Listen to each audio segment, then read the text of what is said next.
Marcos capítulo 5, do verso 18 a 20. Perdão, do verso 1 até o 20. Uma história que a gente já leu bastante, você já conhece. É uma das histórias que a Bíblia registra. Eu me lembro muito na minha infância, que era uma história muito dramática, não é? Muito, como a gente fala, pesada, por causa das informações que ela nos traz. E a gente, quando criança, eu era criado na igreja, não é? Nos cultos, e você ouvir sobre isso, ler sobre isso, a imaginação da gente voava, tentando imaginar essa situação. Então, Marcos capítulo 5, de verso 1 ao 20, diz assim, é a história que Marcos registra sobre um endemoniado. Diz assim, eles atravessaram o mar e foram para a região dos Gerazenos, ou de Gadara também. Quando Jesus desembarcou, um homem com o espírito imundo veio dos sepulcros ao seu encontro. Esse homem vivia nos sepulcros e ninguém conseguia prendê-lo, nem mesmo com correntes, pois muitas vezes lhe haviam sido acorrentados pés e mãos, mas ele arrebentara as correntes e quebrara os ferros de seus pés. Ninguém era suficientemente forte para dominá-lo. Noite e dia ele andava gritando e cortando-se com pedras entre os sepulcros e nas colinas. Quando ele viu Jesus de longe, correu e prostrou-se diante dele e gritou em alta voz: Que queres comigo, Jesus, filho do Deus Altíssimo? Rogo-te por Deus que não me atormentes. Pois Jesus lhe tinha dito: Saia deste homem, espírito imundo. Então Jesus lhe perguntou: Qual é o seu nome? Meu nome é Legião, respondeu ele, porque somos muitos. E implorava a Jesus com insistência que não os mandasse sair daquela região. Uma grande manada de porcos estava pastando numa colina próxima. Os demônios imploraram a Jesus: Manda-nos para os porcos para que entremos neles. Ele lhes deu permissão e os espíritos imundos saíram e entraram nos porcos. A manada de cerca de 2.000 porcos atirou-se precipício abaixo, em direção ao mar, e nele se afogou. Os que cuidavam dos porcos fugiram e contaram estes fatos na cidade e nos campos, e o povo foi ver o que havia acontecido. Quando se aproximaram de Jesus, viram o homem que fora possesso da legião de demônios, assentado, vestido e em perfeito juízo, e ficaram com medo. Os que estavam presentes contaram ao povo o que acontecera ao endemoniado e falaram também sobre os porcos.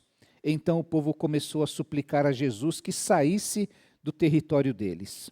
Quando Jesus estava entrando no barco, o homem que estivera endemoniado suplicava-lhe que o deixasse ir com ele. Jesus não o permitiu, mas disse: Vá para casa, para sua família, e anuncie-lhes quanto o Senhor fez por você e como teve misericórdia de você.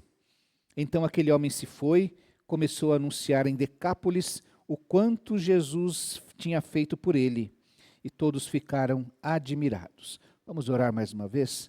Pai querido, obrigado mais uma vez, ó Deus, por este privilégio da liberdade, ó Deus, de lermos a Tua palavra, e te pedimos agora que o Teu Santo Espírito também tenha liberdade entre nós, de falar a cada um, de ministrar a Tua palavra, de nos quebrantar e nos formar, ó Deus, à imagem de Jesus Cristo. Vem dominar nossa mente e nosso coração, a nossa razão e as nossas emoções, e conduzir tudo que nós somos ao centro da Tua vontade. É a nossa oração no nome precioso do Senhor Jesus. Amém, ó Deus. Como eu disse aos irmãos, quando eu era criança e ouvia essas histórias, eu ficava impressionado, porque eu tentava imaginar este homem. Tinha um amigo, inclusive, tempo da faculdade, que dizia assim: eu às vezes fico andando nas ruas e você encontra umas pessoas, umas personagens, não é, tão complicadas, tão estranhas, que ele ficava assim: será que isso é uma doença mental? Ou será que isso é uma possessão? Essa pessoa que fala sozinha, que você tem medo, que você quando vê que ele está vindo na sua direção, você atravessa a rua. E é uma cena impressionante quando você pensa sobre isso, sobre alguém que era capaz de se desvencilhar desses grilhões com os quais ele era preso, essa força descomunal que esse homem tinha, e que era impressionante, alguém vendo isso, as pessoas tinham medo de ficar próximos dele, um homem que andava, segundo os outros evangelistas, nu pelas colinas. Estas pessoas que estão nessa situação, elas precisam também sentir o perfume do conhecimento de Cristo. Lembra-se que nós estamos falando esse mês, aquilo que nós lemos no início do culto, mas graças a Deus que sempre nos conduz vitoriosamente em Cristo e por nosso intermédio, exala em todo lugar a fragrância do seu conhecimento. Através de nós, chega a estas pessoas o perfume de Cristo.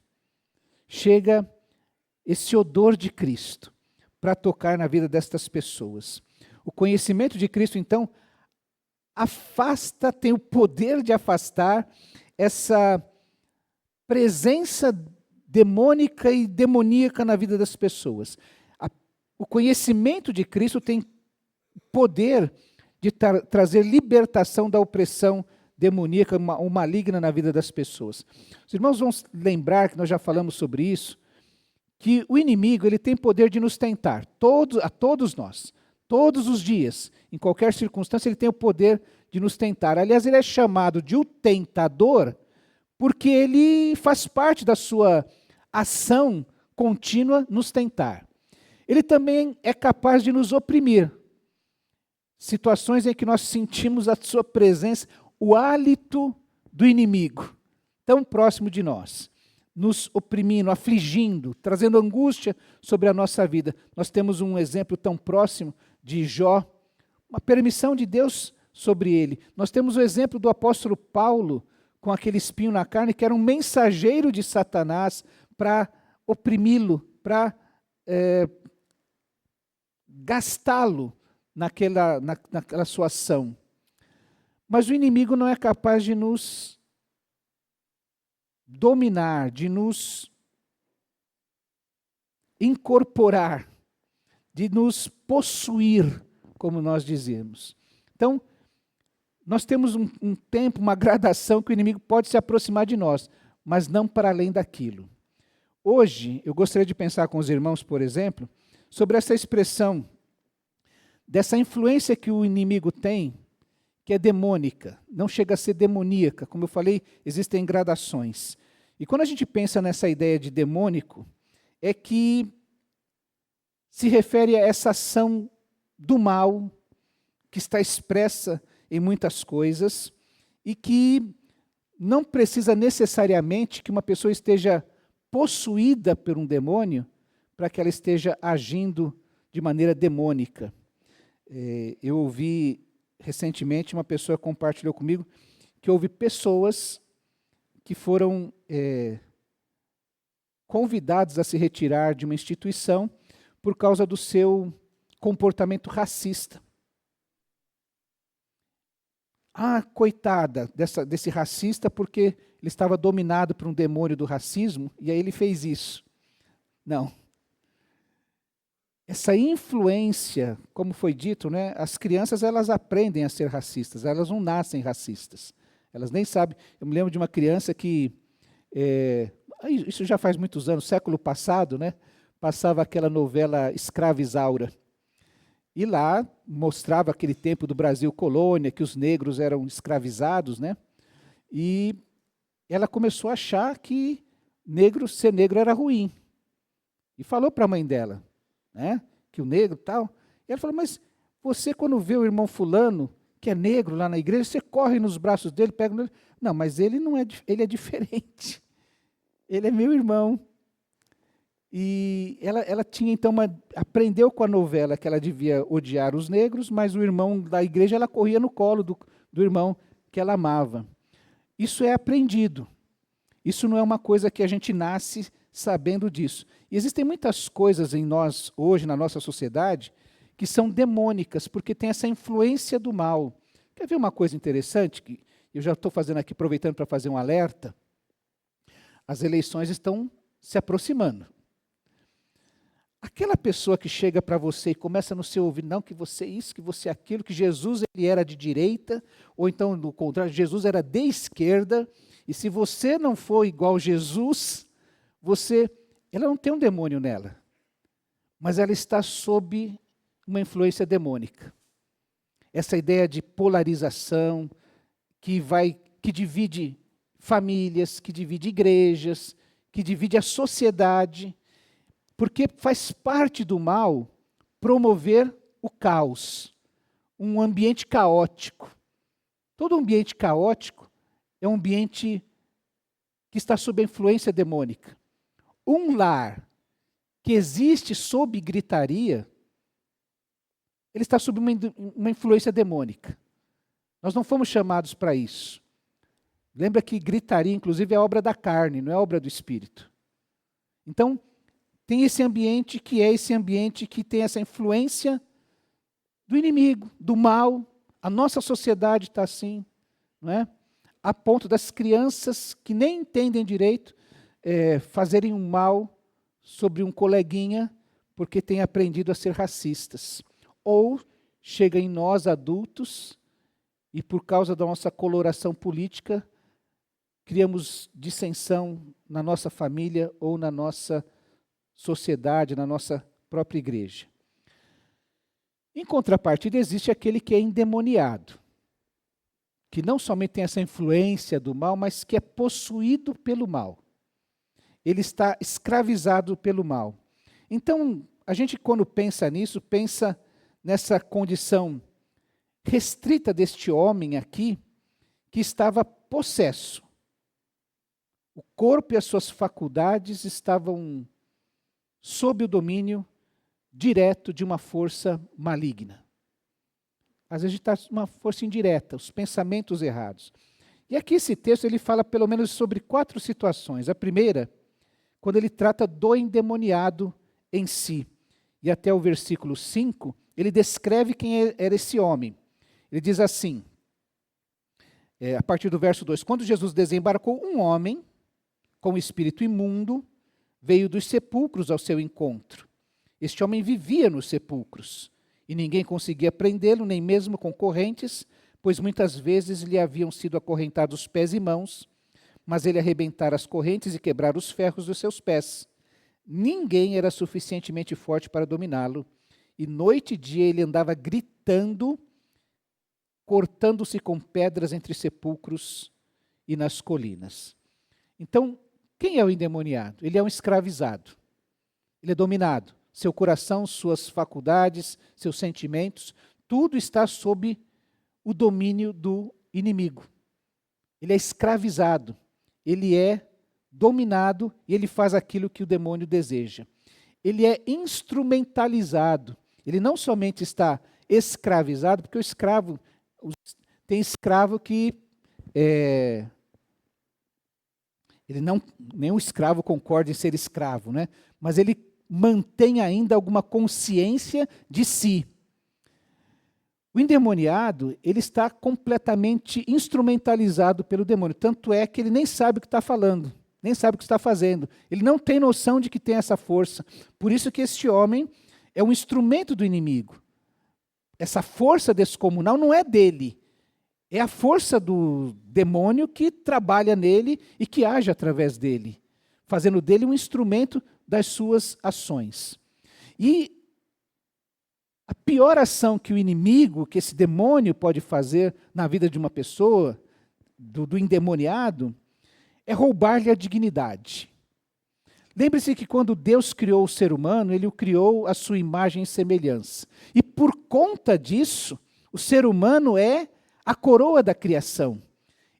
O ser humano tem dignidade, não importa a cor dele, a condição dele, a posição social dele, não importa as suas opções na vida, a dignidade reside no fato dele ser um ser criado à imagem e semelhança de Deus.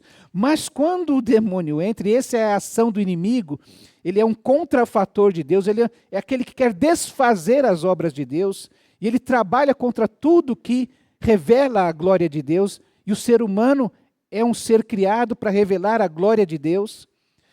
Ele quer roubar essa dignidade. Os outros evangelistas, como eu disse, registram que este homem andava nu. A nudez na nossa sociedade.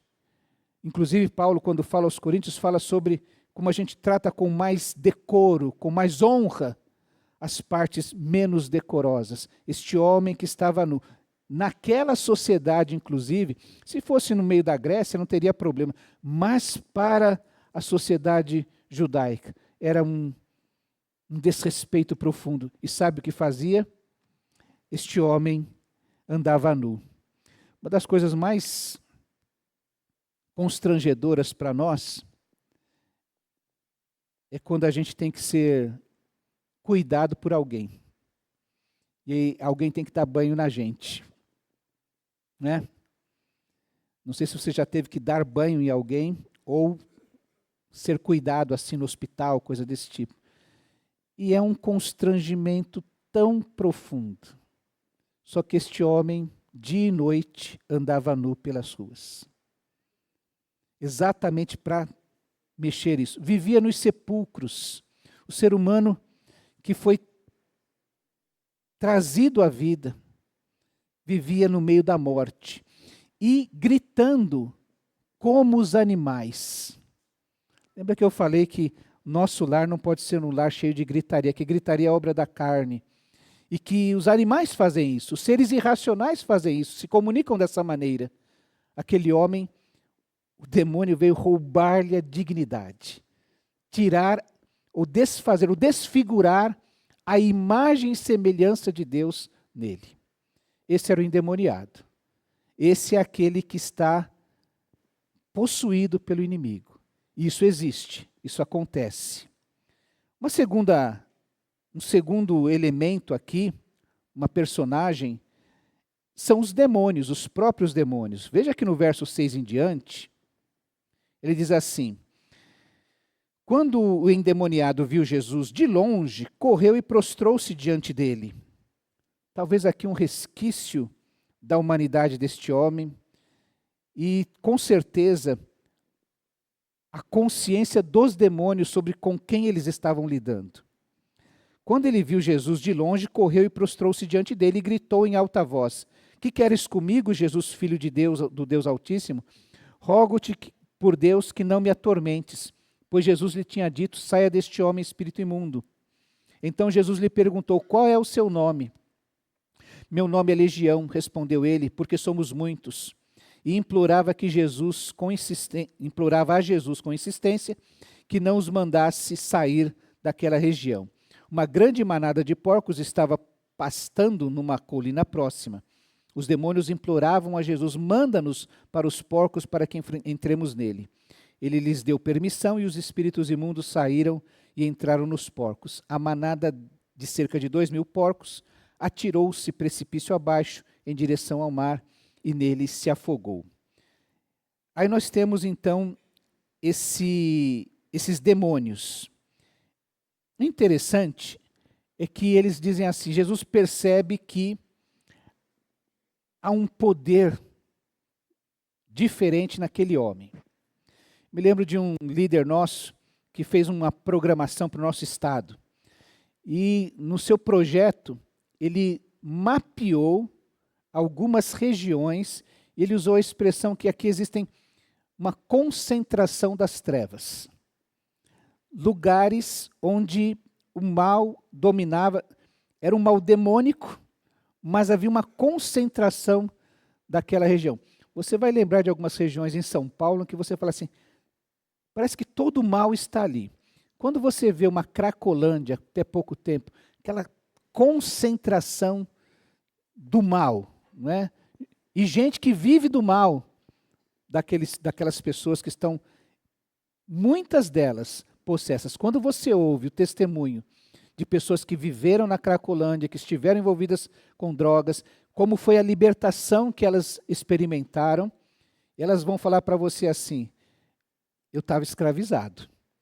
Isso foi só o poder, um poder muito superior que pudesse me tirar daquele lugar. É por isso que aquele demônio se identifica como legião. Uma legião era um destacamento do Império Romano que tinha mais ou menos 6.000 soldados. E com o tempo, essa expressão passou a dizer assim, tudo que é muito grande. Uma legião de gente. Não tem exatamente o número, mas você sabe que é muita gente. E que eles eram uma legião porque havia muito e muito poder. É por isso que aquele homem quebrava correntes. É por isso que não havia ninguém que pudesse dominá-lo. Por isso que outros evangelistas falam que os guardas tentaram prendê-los. Eu já disse em uma certa ocasião que nenhum guarda era assim franzino que nem eu. Era tudo gente sarada, forte, pronto para a guerra. E eles não tinham poder de segurar. Lembro de um amigo meu, e que quando ele foi ter consciência que esse mal existe, disse que foi visitar uma família, aliás, que a família foi visitar porque a família pediu, porque tinha uma empregada assim, franzina, que estava lá dando um trabalho na casa deles. E ele foi com ele, o pastor e os diáconos, e começaram a orar por aquela moça, e o demônio não saía. E era uma mulher franzina, pequena, e aqueles, acho que tinham 4 diáconos, mais ele, ninguém conseguia segurar a mulher. Depois eu conto o que foi que aconteceu, tá? Guarde essa informação na sua mente. Próximos capítulos, tá? Não, se eu não esquecer, se eu esquecer, vocês me cobrem. Mas eu quero falar disso no final. Mas essa legião tem a ver exatamente com esse poder tão grande que vinha sobre a vida deste homem. Não quer dizer exatamente que haviam 6.000 demônios naquele homem, mas que o poder que dominava ele era muito forte, muito grande. Era uma força organizada, violenta, dominadora, que mantinha, como nós dissemos, aquele homem escravizado e um instrumento do seu querer. Isso é a segunda personagem desta história. A terceira personagem é o ambiente demônico. Preste atenção que depois que aquela manada de porcos morreu afogada, os que cuidavam dos porcos fugiram e contaram esses fatos na cidade e nos campos.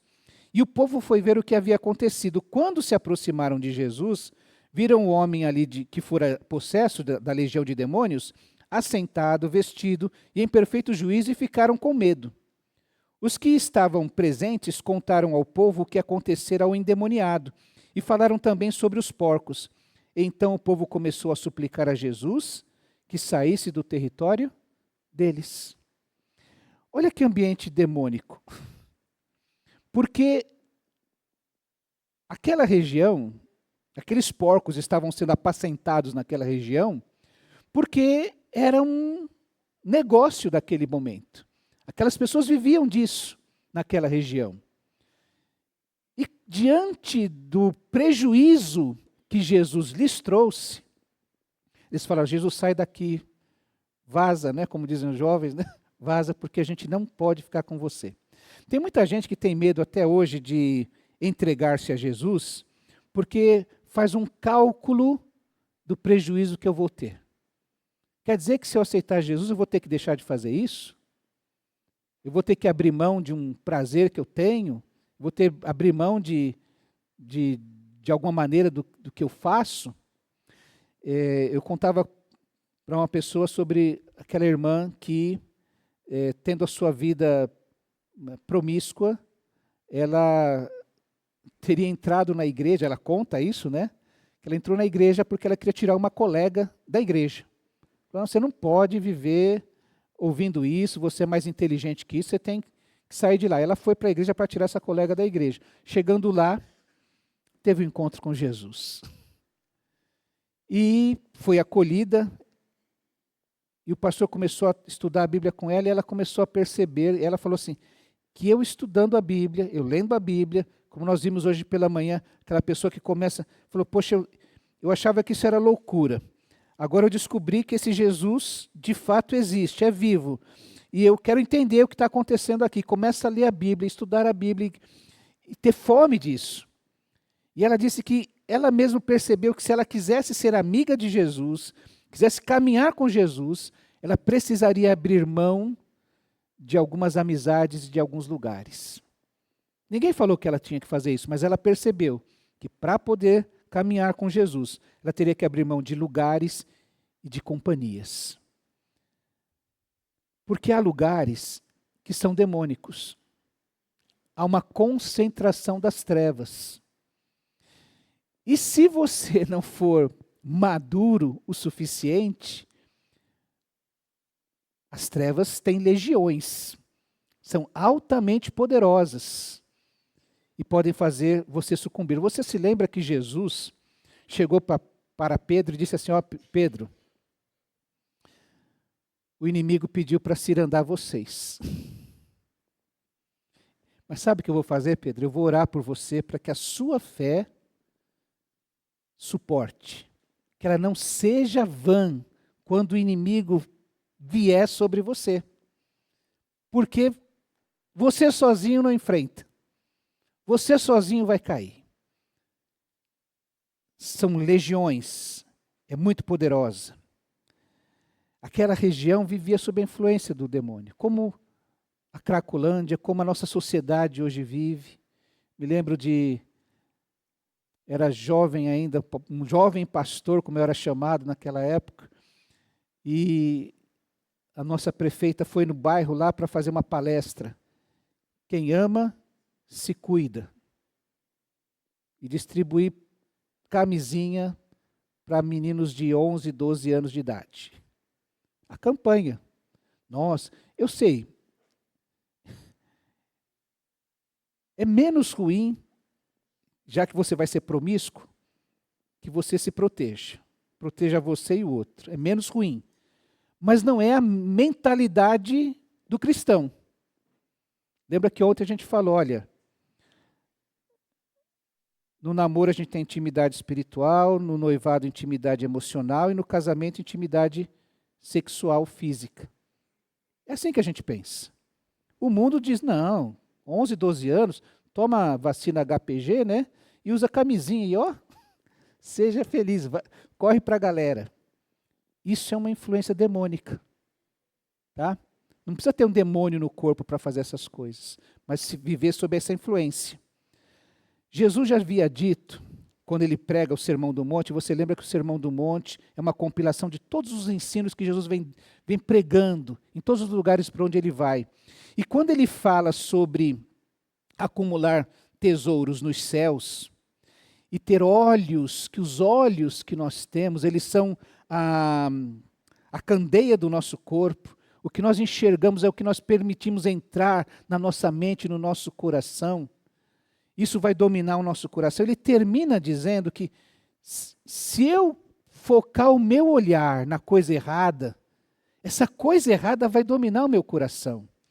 E ele imediatamente leva isso para o campo do dinheiro, de Mamon, de uma divindade que domina o coração. E é quando ele diz exatamente o que acontece aqui. Ninguém pode servir a dois senhores, pois odiará um e amará o outro, ou se dedicará a um e desprezará o outro. Vocês não podem servir a Deus e ao dinheiro. Meus irmãos, aqui aconteceu exatamente isso. Aquele povo tomou uma decisão. Eu prefiro servir o dinheiro. Então, Jesus, se afasta de nós. Sai do nosso território, porque a sua presença aqui atrapalha os negócios. Eu conheço crente que é um problema no trabalho dele, porque ele resolve que eu não vou fazer parte da corrupção. Ele diz, eu não vou fazer parte disso. Tinha um amigo que falava assim, quando tocava o telefone e alguém falava, diz que eu não estou. Falava, então sai da sala. E eu estou indo para o telefone. Se eu pegar e você estiver na sala, eu vou dizer que você está aqui. Não vou participar desse negócio de você me mandar mentir para as pessoas. É um ambiente demônico, porque hoje eu já vi até radialista defendendo isso, né? Não, já contei essa história para os irmãos, né? Isso faz 20 anos. Meu pai estava vivo, eu estava saindo do hospital, na rádio, o pessoal falando sobre a mentira. E foram tratando dos exemplos, né? A secretária que o chefe diz para falar que ele não está, a mentira que a gente conta, né, que você chega em cima da hora do que o banco está fechando, aquele tempo que a gente ia no banco ainda, mas aí você conta, mas não, aconteceu alguma coisa, por isso que eu cheguei atrasado em cima da hora. E essas mentiras todas, pequenininhas, que vão dominando, fazendo parte do nosso dia a dia. E estava lá na rádio uma programação evangélica defendendo que não, você tem mesmo que fazer isso. Senão, como é que você vai viver num mundo onde você não pode dizer que você não está? Ou que você vai, o ladrão chegar, né, teve até esse argumento, o ladrão chegar e perguntar, onde está o dinheiro? Você fala, está ali, a senha do cofre é tal, você vai tentar dissuadi-lo. Mas eu achei interessante que primeiro defender o que a gente deve, quanto puder, aprender a fazer essas pequenas mentiras na vida. E no final, quando terminou o programa, vinha a vinheta. Fulano de tal, compromisso com a verdade. E era desse jeito, é um negócio estranho. Mas esse ambiente demônico que era aquele lugar onde o homem vivia. Essas pessoas achavam que esse endemoniado era a pior coisa que existia. Era a coisa mais terrível que existia. Mas não percebiam que o coração deles estava tão dominado pelo mal quanto aquele homem. Aquele homem no corpo.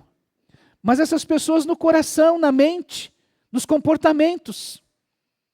Precisavam igualmente de libertação, mas não experimentaram libertação. Este homem, de alguma maneira, Jesus veio e interveio na sua vida, de tal maneira que o libertou. Estas outras pessoas, deliberadamente, suplicaram. Não foi assim, não, Senhor, eu não sei muito bem o que eu desejo hoje. Não, Senhor, por favor, some daqui. Mesmo que seja delicadamente. Tchau, Jesus, sai do nosso território, porque nós preferimos ficar com o mal. Quero lembrar, indo para o final, desse agora, do ex-endemoniado. Todos nós aqui, graças a Deus, somos ex-alguma coisa. Ele fala assim, quando Jesus estava entrando no barco, porque eles pediram para ele sair do território deles, eles tinham chegado, veja no versículo 1, que eles tinham atravessado o mar para ir para essa região dos Gerazenos, onde havia 10 cidades, né, na região de Gadara, e aí ele vai caminho da roça de volta, né? Jesus entrou no barco para sair dali, porque eles queriam, nós não queremos você aqui. Quando ele entrou no barco, o homem que estiver endemoniado suplicava ali. Enquanto uns suplicam para que Jesus saia da sua vida, rejeitam e ficam dominados por esse mal, ou pela sua influência, ou porque permitem que ele domine plenamente o seu corpo. Outros que passaram por essa libertação, como este homem, suplicam o contrário. Eu quero estar próximo de você. Porque, meus irmãos, aquele homem que já tinha visto o tamanho, experimentado o tamanho do mal daquela legião, o tamanho do poder, quando descobriu que Jesus era mais poderoso que essa legião, falou, do Senhor eu não saio mais de perto. Já teve um amigo grandão, que você fala, fica perto de mim aqui que eu vou caminhar com você. Não é? Sabe quando quem joga bola assim, né, o que a gente faz? Quando tem que escolher? Escolhe o craque. Quero jogar no seu time. Quero estar perto de você. E Jesus é o craque, aquele é o poder. E esse homem fala assim, eu vou ficar dos seus pés. Não quero mais sair de perto de Jesus. Este ex-endemoniado descobriu que estar perto de Jesus era a melhor coisa que existia. Então, Senhor, pelo amor de Deus, eu quero ficar com o Senhor, eu quero estar ao lado do Senhor. Meus irmãos, nós precisamos aprender a suplicar a Jesus as coisas. Nós, às vezes, somos pouco intrépidos. Nós não somos corajosos de chegar a Jesus e suplicar, insistir, como fez Jacó, lutar com Deus. Como Jesus nos ensina, bata até se abrir, peça até receber, busque até achar. Deus dá coisas boas àqueles que o buscam. Esse é o ex-endemoniado que agora está aos pés de Jesus, em perfeito juízo, livre, livre. Lá ele estava escravizado, agora ele está livre, e livre ele escolhe por Jesus. Eu quero terminar, meus irmãos, porque a minha proposta era falar assim, como alcançar a libertação espiritual? Parece dar uma receitazinha, né? Esses dias eu recebi um chazinho, então eu perguntei para a irmã, como é que eu faço para... Não, o senhor coloca 2 colheres dessa, tal, adoça a gosto e deu a receita. Como é que a gente faz para ser liberto espiritualmente? Primeiro, a gente precisa identificar o grau de comprometimento com as trevas que nós temos.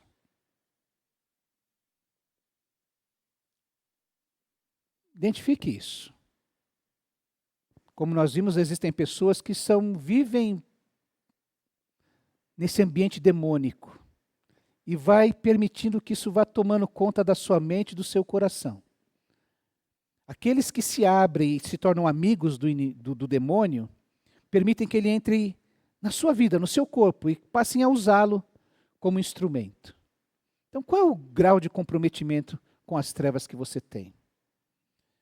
Algumas pessoas vivem em lugares e comportamentos e ideias próximas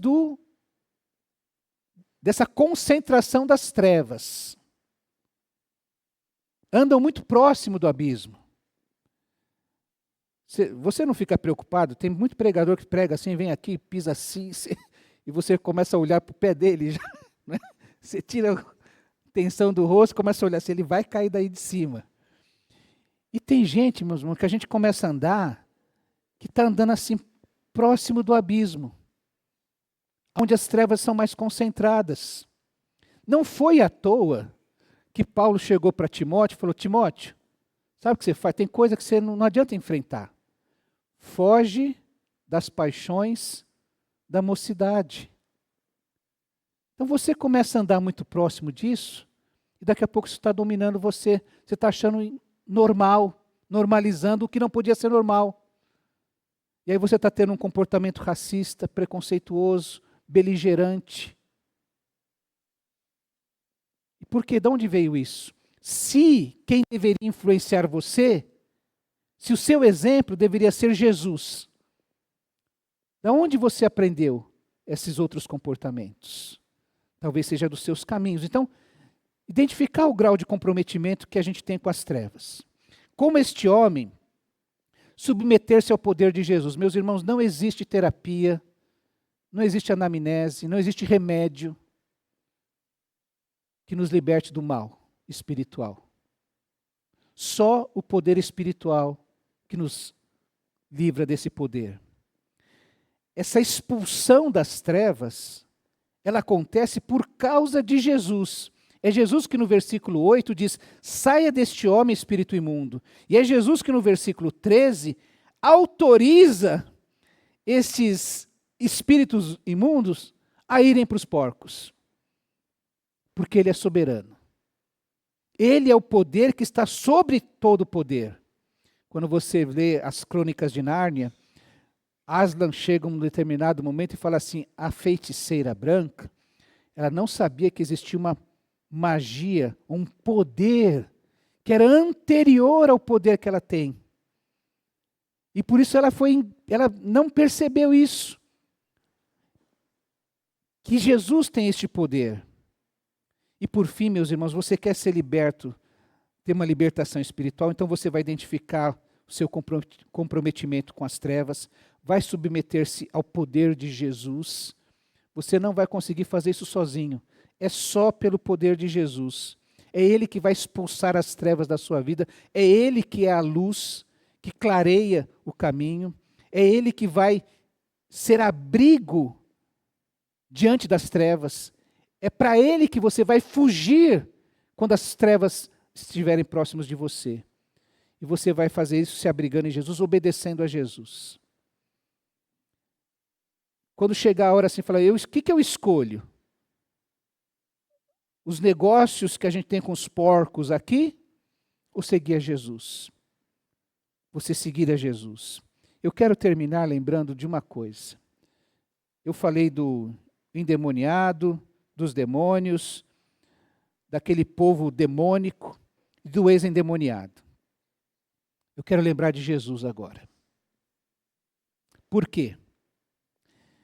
Porque num determinado momento esses demônios se apresentam como uma legião. Muito poder. Organizado, pronto. Mas Jesus uma vez usa essa expressão também. Quando Jesus está sendo preso, está caminhando para a cruz, lembra que Pedro desembainha a sua espada, mira a testa de Malco, né? Malco deve ter feito assim e pegou na orelha. Espírito demônico, viu, gente? Aí Jesus fala assim, não é assim, não é assim. Mas aí Jesus fala assim, você não acha que se eu quisesse, eu poderia pedir ao meu Pai 12 legiões de anjos e me libertar disso? Isso é para que a gente tenha uma consciência. O inimigo é poderoso. Ele é mais poderoso que nós. Mas Jesus é infinitamente mais poderoso. E é por isso que todo o poder das trevas cai diante do nome de Jesus. A gente cantava aqui, eu fui lembrar lá da minha juventude, caiam por terra agora os inimigos de Deus. Seja engrandecido o nome do Senhor. E meus irmãos, o poder, não sei qual é o poder que as trevas estão tendo na sua vida, se pouco ou muito. Mas se mesmo que seja muito, o nome de Jesus é infinitamente mais poderoso para nos livrar da influência do mal. Amém? Eu fui lembrado sobre... E a mulher? Esse é um exemplo. Como eu disse, eles foram chamados porque aquela mulher estava dando um trabalho tremendo. E 5 homens não conseguiram segurá-la. E aí, quando a família percebeu que aqueles 5 homens não estavam dando conta daquela situação, chamaram uma irmãzinha. Tão mirrada quanto aquela empregada da sua casa. E essa mulher chegou na casa, num apartamento rico, um pessoal muito poderoso. E a mulher chegou assim e falou assim, está amarrado em nome de Jesus. E acalmou. Esse meu amigo, um querido amigo, contado nisso para mim, falou, tem alguma coisa que eu não sei. Eu preciso entender o que está acontecendo aqui. Ninguém precisava fazer força nenhuma. Porque aquilo só era tratado, como nós dissemos, pelo poder que há no nome de Jesus. Lembre-se que Jesus, quando dá poder, nós falamos isso hoje pela manhã, Jesus, quando enviou seus discípulos, lhes deu poder e autoridade. E quando eles voltaram felizes, porque diante do nome de Jesus, até os demônios se submetiam aos seus discípulos. E a libertação espiritual só acontece através do nome de Jesus Cristo. Tá? Esse meu amigo foi buscar e aprender, eu estou falando essa história porque eu também teve um momento em que eu me deparei com muito mal, que eu não tinha ideia de como lidar com aquilo. E eu liguei para esse meu amigo. Já contei essa história, fiquei 1h30 no telefone com ele, depois chegou a conta. Chegava a conta de papel em casa, 91 minutos de interurbano. Porque eu falei, tem alguma coisa que eu não entendo, que eu não sei o que fazer. Há uma ovelha minha, um querido, está sofrendo e eu não sei o que fazer. O que eu faço? Aí ele foi me falando tudo que nós fomos descobrindo que a gente precisa. Tem que chegar um tempo na nossa vida, na sua vida, em que você começa a falar assim, olha, Jesus é mais poderoso. Eu vou parar de ficar transigindo, eu vou clamar o nome de Jesus até que esse poder se manifeste. Eu vou bater, pedir e buscar. Eu vou lutar com Deus. E esse mal que é tão real para a tua vida, você vai descobrir como o poder de Jesus é mais real ainda, mais poderoso ainda. Esse é o convite, essa mensagem que a gente tem, que é no nome de Jesus, como disseram os apóstolos. É no nome de Jesus que eu falo para você pegar sua maca, levantar e começar a andar. Eu não tenho nem prata nem ouro, mas o nome de Jesus. Amém?